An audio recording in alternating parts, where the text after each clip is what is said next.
Mic check, 1, 2, 25. I think it's probably time that we talked about this. I was looking at all of these microphones the other day and I realized this might be a little ridiculous. And so I wanted to kind of explain a few things about how this happened, why it happened, and also why I'm probably not going to do anything about it because I really enjoy it and I love all of these things. The one I'm using right now, this microphone, is the Lewitt LCT 240 Pro. I just got this thing yesterday, so this is a thing. This is a hobby. We'll just call it that because then it sounds productive. But really until just about a year ago, I only had a handful of microphones and each had a specific purpose. I had my Rode VideoMic Pro Plus for videos. I had a Blue Yeti that I bought for live streaming. I had the Shure SM57 that I bought like 16 years ago for recording guitars. I had a Zoom H4n that I bought like 10 years ago to do some video work. And I had my PodMic because when I got the Rodecaster, I wanted to get a good microphone, so I bought the PodMic because it was the one that was kind of designed to work with the Rodecaster. And this is also a big thing that I want to talk about because once I bought my PodMic, I kind of thought I was done. Like, why would I need another microphone? Little did I know. So in case you're wondering, I do have some numbers here. The total value of all 25 of these microphones is $4,006, which is a lot of money. But I do want to point out, though, that in the world of microphones, there are single microphones out there that cost, 2 or 3 times as much as all of these combined for that one single microphone. And one thing that's kind of neat about this mic collection is it's relatively budget-centric.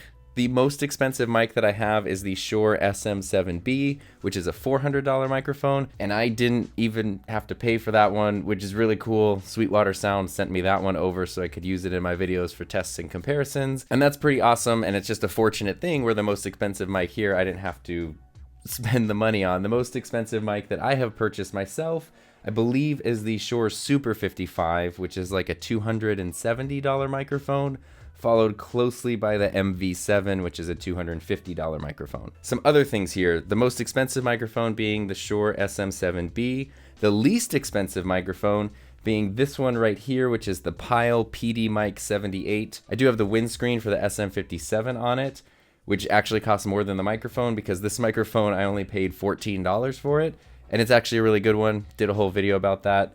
It's a cool mic, check it out. And the reason that I have the microphone split into these two things is because these are all the ones that I have received for free, except for this one, this white one that I'm using. I paid for that one.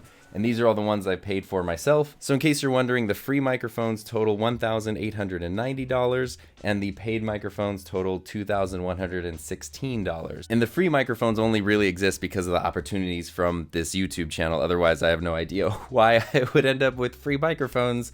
That's a super cool thing, but microphones are something I've always been interested in. I actually have a very clear recollection of the first time I ever used a microphone. It was in the 3rd grade. We did a play about the weather, and I was Wally the Weatherman. I'm sure you recognize that character from stage plays across the centuries. And whether or not you believe it, that was where I fell in love with microphones because I got to use a handheld microphone that didn't even have any wires, which was crazy. And I got to talk into it, and there was something about using the microphone that was just really, really fun, especially because as like a 9-year-old, I could say something and my whole voice would echo. I know that's how microphones work. I'm just describing how microphones work, but the fact I could say something in my little 9-year-old voice and our whole multi-purpose room where the play was, my voice would be like booming through the speakers.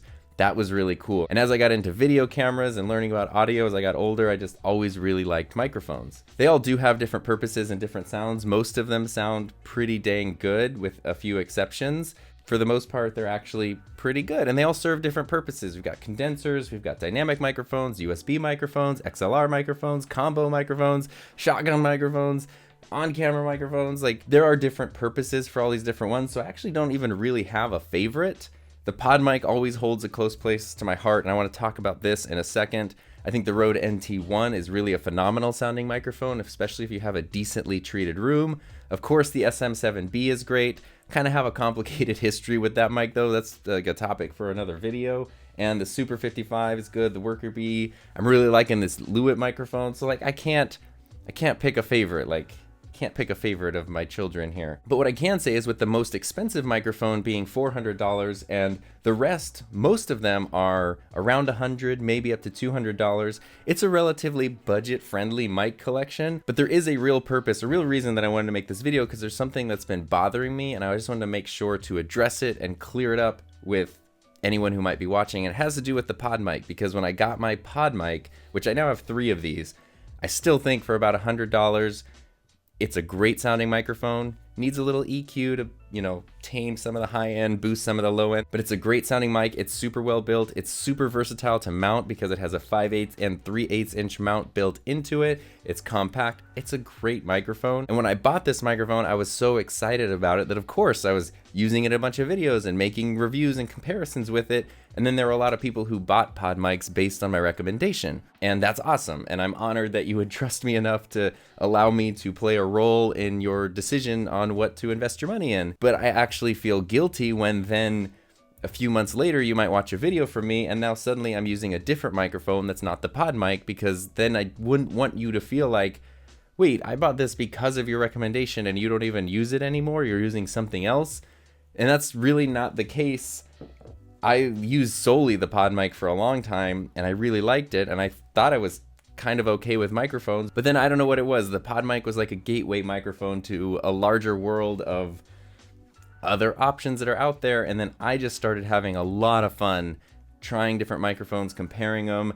This past school year when I was teaching, and I was teaching online and I was doing multiple classes a day every single day online, it became really fun to like try out different microphones and spend the whole day hearing how they sound and switching between them. So that's why I say I don't have a favorite.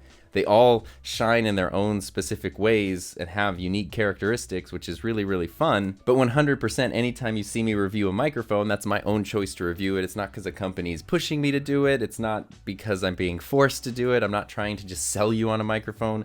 I'm just showing you something I'm excited about. Having this collection is great because that's when I can do the head-to-head mic battles, the mic showdowns, which is also a reason why I keep the microphones for so long. In addition to the fact that I just use them and I switch between them, it's really nice to have them so that I can do comparisons and swap them out and kind of show the difference between price levels, types of microphones, all that stuff. So these are tools that I need to essentially, you know, run my channel and make the videos that I want to make. But I just wanted to really emphasize that you would never see a microphone on my channel that I either wouldn't actually buy myself, or even if it was sent to me for free.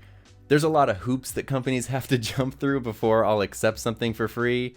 And if I choose to make a video about it, that's 100% my decision. No one tells me to do that. So even if you see a video where I say like, oh, Rode sent me this microphone for free, there's no commitment on my part to actually make a video about it. I'm 100% choosing to make a video about it on my own, and I would never make a video about a microphone that I wouldn't be comfortable spending my money on. So whether you're dying for a deity, or you're going down the road to Rode, or you're not quite sure which microphone is the one for you, or you've got an old mic and now you want a newer microphone, or you want a mic that you just hope isn't a pile, or maybe you just want a neat microphone, do this all day. The whole point is that when you watch one of my microphone videos, I'm sharing something with you that I am really excited about, that I would recommend, that I'm not trying to sell you on something like under duress or anything. This is just something that I have a lot of fun with and I really like sharing it. It seems like a lot of other people out there are interested in microphones. I don't want to say it's an addiction, but I could probably get it under control if I needed to, because I don't know if you know this or not, but I actually once was addicted to the hokey pokey, but I managed to turn myself around.